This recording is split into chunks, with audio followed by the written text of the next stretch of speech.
The Lord be with you. And with your spirit. A reading from the Holy Gospel according to St. Luke. Glory to you, O Lord.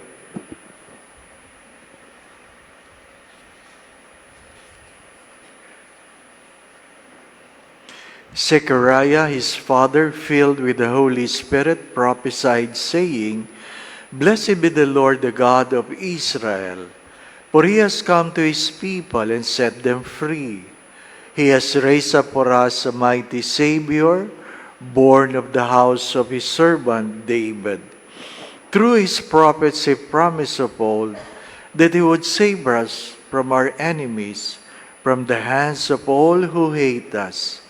He promised to show mercy to our fathers and to remember his holy covenant. This was the oath he swore to our father Abraham, for he set us free from the hand of our enemies, free to worship him without fear, holy and righteous in his sight all the days of our life. You, my child, shall be called the prophet of the Most High. You will go before the Lord to prepare his way, to give his people knowledge of salvation by the forgiveness of their sins. In the tender compassion of our God, the dawn from on high shall break upon us, to shine on those who dwell in darkness and the shadow of death, and to guide our feet into the way of peace.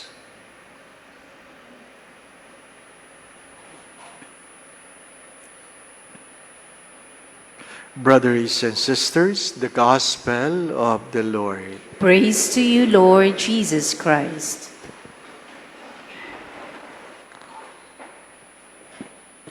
Magandang umaga po sa inyong lahat. Sabi ng isang servant, kokonti lang ang graduate, Father. Welcome to our graduation. Ano po?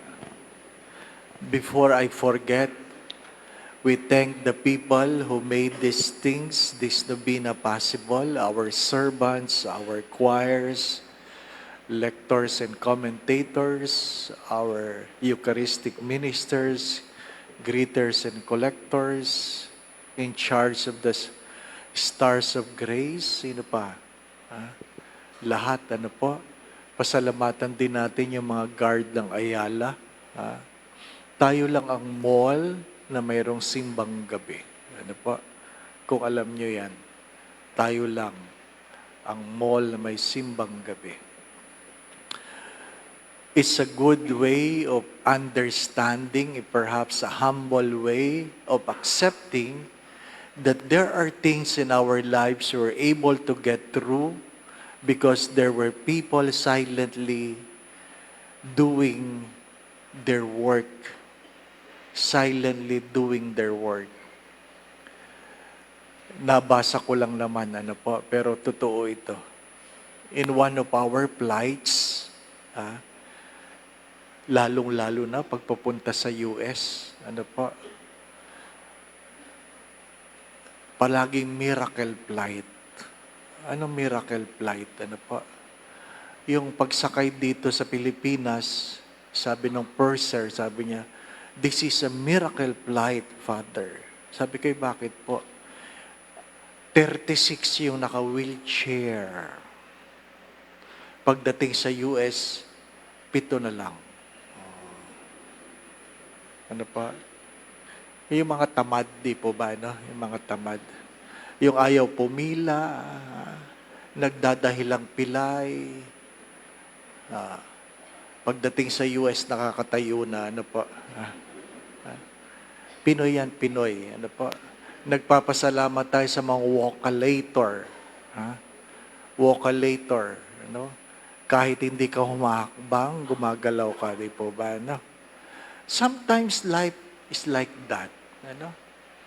We are tolerated by our own laziness. Forgive me for the words. Sometimes of our own stupidity. Sometimes God walks us without us walking, or sometimes God allows us, help us walk faster than the way we can walk. In simple terms, in simple words, sometimes we go through life. Mas tama yung salitang itinawid ako kaysa nakatawid ako. 2025, for many, itinawid lang sila ng Diyos. Salamat sa Diyos at marami sa atin ang nakatawid. Hindi po ba ano? Kahapon,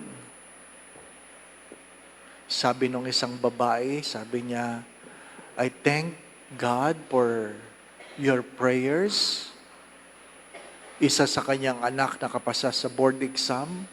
Thank you for praying over him.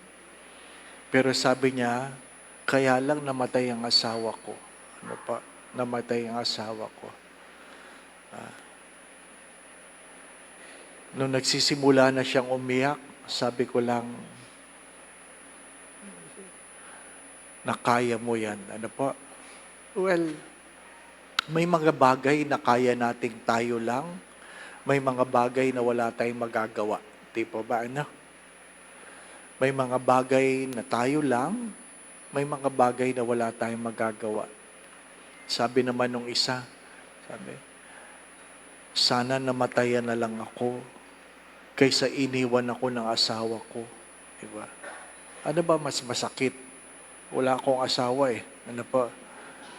Yung namatayan o iniwan? Hindi pa ano? At least yung iniwan ka may pag-asang bumalik. Di po ba ano? O, pag na-stroke yan, babalik yan. Babalik. Hindi na yan naaalagaan ng kabit niya. Di po ba ano? Well, whatever the story, as I always say this, whatever the story,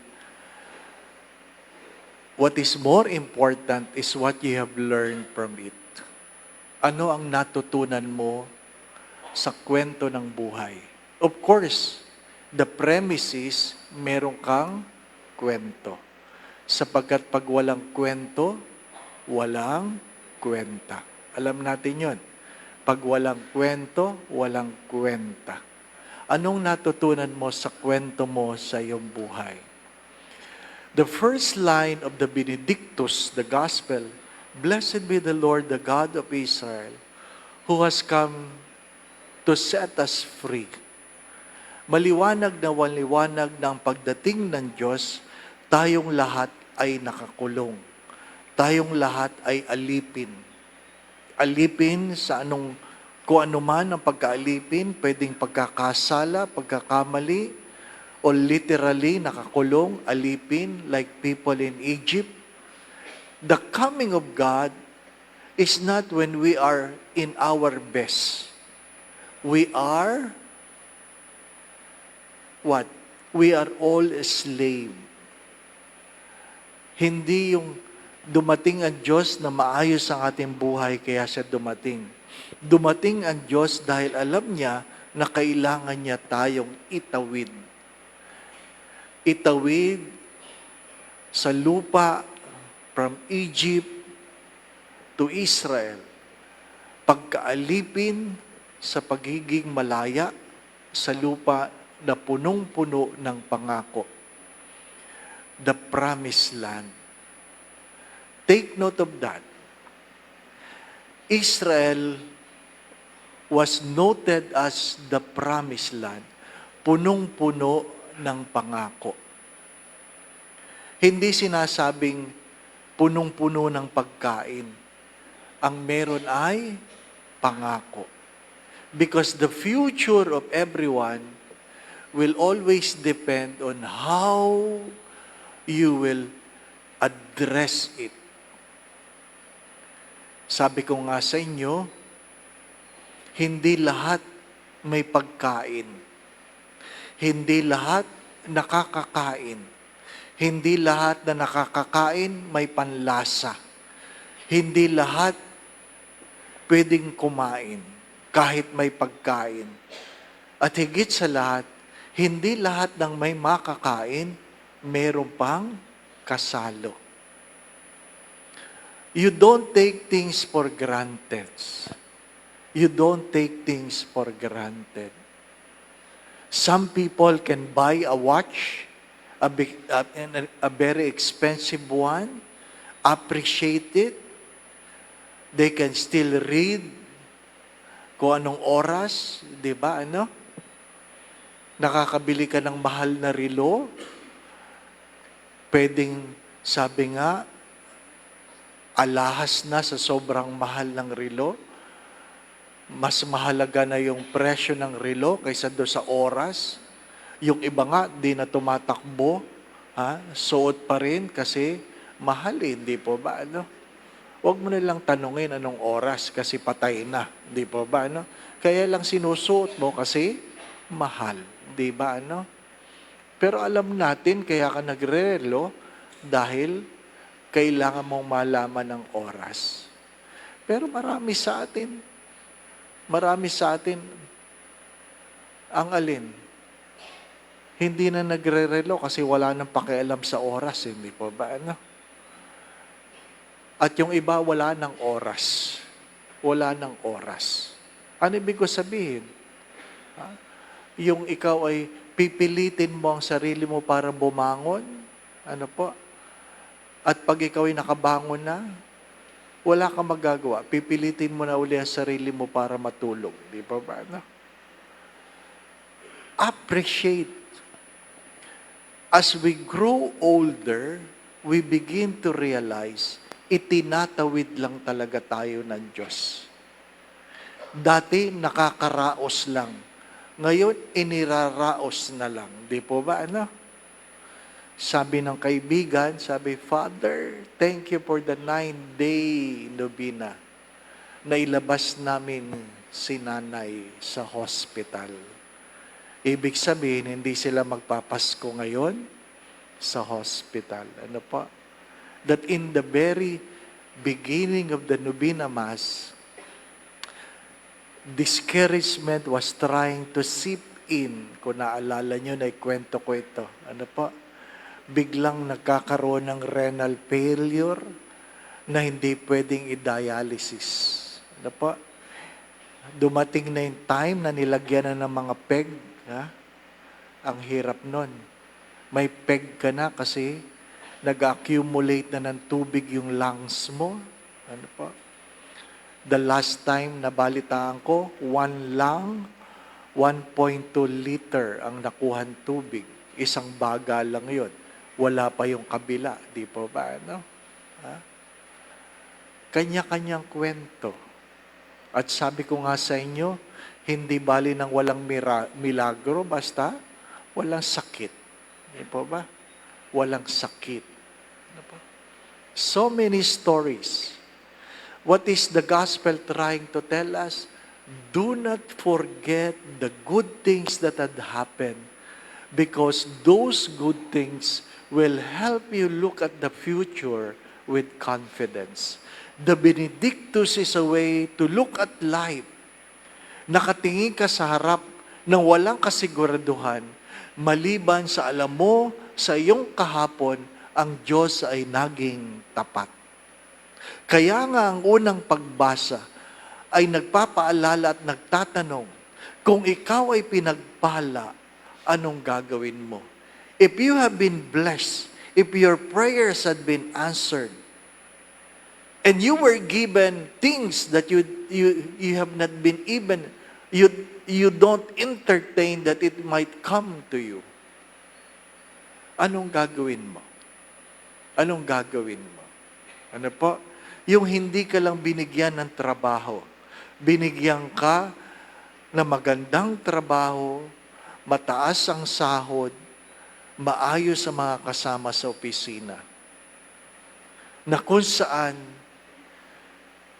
hindi mo pinipilit gumising sa umaga para pumasok sa trabaho. Marami sa atin, naranasan ko yun. Naranasan ko yun na dumating ang araw na sabi nga, hinihila ko ang aking mga paa para pumasok sa trabaho. Dumating yun. Pero hindi ka naman makapag-resign kasi kailangan mo yung trabaho. Di po ba? Ang malungkot na kwento ay may mga taong tumatambay sa kapihan, sa Starbucks, kung saan man, dahil kahit gaano kahirap ang trabaho, parang sa kanila, mas mahirap ang umuwi sa bahay. Dadatnan mo ang magulong tahanan, nagbubungang ang asawa, ano pa, maduming bahay, magulong kapitbahay, na sabi nga, iniraraos mo na lang ang sarili mo sa pang-araw-araw. Hindi mo alam, di po ba, ano? Sa tinagal-tagal mo, sa lugar ninyo, nagtrabaho ka na, puyat ka na, gigising ka pa sa hating gabi dahil kailangan mo mag-ipon ng tubig. Pero marami sa atin, babango na lang, may susuot na lang, may kakainin na lang. Ha? Yung iba nga, hindi na magdadrive, may magdadrive na. So many stories. What are your benedictus? The Magnificat is a prayer of thanksgiving. Your benedictus is what? Your foundation of hope. Why I am confident on my future. Bakit malaki ang windshield kumpara sa rear view mirror?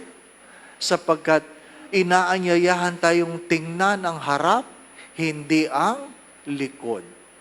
Bakit kailangan mo ng rear view mirror? Para wag kang makalimot sa iyong kahapon. Wag kang makalimot. Nagkukwentuhan kaming magkakabarkada, sabi niya, ang pangit lang na sasakyan na yan, ang liit ng rear view mirror. Sabi ko, bakit? Paatras ka ba kung tumatakbo? Sabi niya, napaka-pilosopo mong pare. Nagtatanong lang ako. Ha? Kung mahalaga ang likod, malaki ang rear view mirror. Pero mas mahalaga ang harap, di po ba? Ano? Sayang na ang laki ng harap, malabo. Di po ba? Ano? Sayang ang harap. My dear friends, the mere fact that you are here, you are alive, there's so much promises. The promised land is not something you simply dream about. The promised land is here and now. Punong-puno ka ng pag-asa. Ano po? Kahapon, may nangungutya. Ano po? Dumating, nagpasalamat, at ako ay hindi ko malaman kung ako'y tatawa o ano. Nagdala siya umagang-umaga, mango bravo ng Contis. Ano? Grabe. Ha? Talagang kahon pa lang, alam ko, mango bravo yan. Ano po? Ha? Ay, alam niyo naman, yan ang dahilan ng diabetes ko. Nako. Sabi, Father, ha? Talagang parang tumigil yung daigdig. Lord, sabi, tagumpay ako. Naipamigay ko. Sinabi ko lang sa kanila, ikain niyo ako. Di ba? No? Pero kunan mo nga ng picture. Little things like those. Little things like those. You are able to conquer little things like those. Ano? Di ba? Inaamin ko sa inyo talaga. Ha? Kahit na mataas ang blood sugar ko noon, talagang hihingi pa rin ako ng konti. Ano po? Ha? Salamat sa Diyos. Di po ba ano? Dahil napagtagumpayan mo na, napapagtawanan mo na. Di po ba ano? Ha? Anuman kapangit ang kwento mo sa buhay, pag napagtawanan mo na, ibig sabihin na pagtagumpayan mo na. Inuulit ko, gaano man kapangit ang buhay, kapag napagtawanan mo na, napagtagumpayan mo na. My dear friends, my brothers and sisters, we look forward with our own Benedictus. Anong purpose? Magpasalamat, magpuri, ano pa? Magpahayag, at ang pang-apat ay huwag makakalimot na pagtanaw ng utang na loob. Hindi natatapos ang buhay sa simbang gabi. Kung hindi ka man nakakompleto, mahigit kang dahilan para magpasalamat sapagkat ang pag-ibig ng Diyos ay hindi nagbabago para sa iyo. There is nothing you can do to make God love you more. There is nothing you can do to make God love you less. Sabi ng isang araw, Father, pang-apat ko ng simbang gabi ito sa Greenbelt. Sabi ko sa kanya, congratulations. Pang-apat ko na rin ito. Di ba ba? Four Christmases na ako dito. Di ba? We don't count the years. We thank the Lord for His faithfulness. Amen. Hindi ko po napigilan ng aking luha, dala ng pasasalamat, kasi naalala ko lang yung mga taong may pinagdaanan. Ano po? Grabe ang pinagdaanan. Kahapon may nag-message kung saan ang kanyang mahal sa buhay ay inoperahan at nang binayopsi, benign, hindi kailangan ng chemo na matagal niyang iniluluha. Of course, si Nanay Feli na pinagdadasal na hindi alam ng mga anak kung hanggang kailan. And last night, yesterday, 2 friends from Jerusalem, one who stayed in Bethlehem, sent a picture with the Christmas tree in Bethlehem. Malaking bagay po sa kanila yon. Alam niyo naman ang gera sa Israel. At pinakita niya yung picture ng Bethlehem. Sabi niya, there's Christmas again in Bethlehem. Wala silang hanap buhay at hindi mo alam kung ano mangyayari araw-araw. May bumabagsak na bomba. And another friend from Jerusalem who owns a bus company sent a video of his bus because they know I will be going to Holy Land this coming January. I have a pilgrimage to the Holy Land this coming January and February. At sabi niya, thank you, Father, for your prayers. Ready na po ang bus. Ilang taong kang walang hanap buhay. Yun yung sinasabi ko sa inyong wala kang magawa. Pero iniraos ka ng Diyos. May kanya-kanya tayong kwento. Sana hindi tayo makalimot. Even though we can walk, and yet God allow us to walk in a walkalator. Even though out of stupidity, we ask for a wheelchair, even though we can walk, and yet God tolerated it. But hopefully, we have learned something. Mahalagang alam mo ang kwento ng iyong buhay. Huwag niyong kakalimutan ito. Mahalaga ang kwento, sapagkat kung walang kwento, walang kwenta. Pero mas mahalaga kung ano ang natutunan mo sa taong nakalipas 2025. This will help you look forward and understand the word, ang lupang pangako. doon sa mga may pinagdaanan, ano po, kapag natatawanan mo na, ibig sabihin, napagtagumpayan mo na. The Lord be with you. And with your spirit. Bow your heads and pray for God's blessing. May God, who through the childbearing of the Blessed Virgin Mary, willed in His great kindness to redeem the human race, be pleased to enrich you with His blessings all the days of your life. Amen. May you know always and everywhere the protection of her, through whom you have been found worthy to receive the author of life. Amen. May you have devoutly gathered on this day, carry away with you the gifts of spiritual joy and heavenly rewards. Amen. And may Almighty God bless you and your family, the Father and the Son and the Holy Spirit. Amen. The Mass has been offered. We go in peace to love and serve the Lord. Thanks be to God.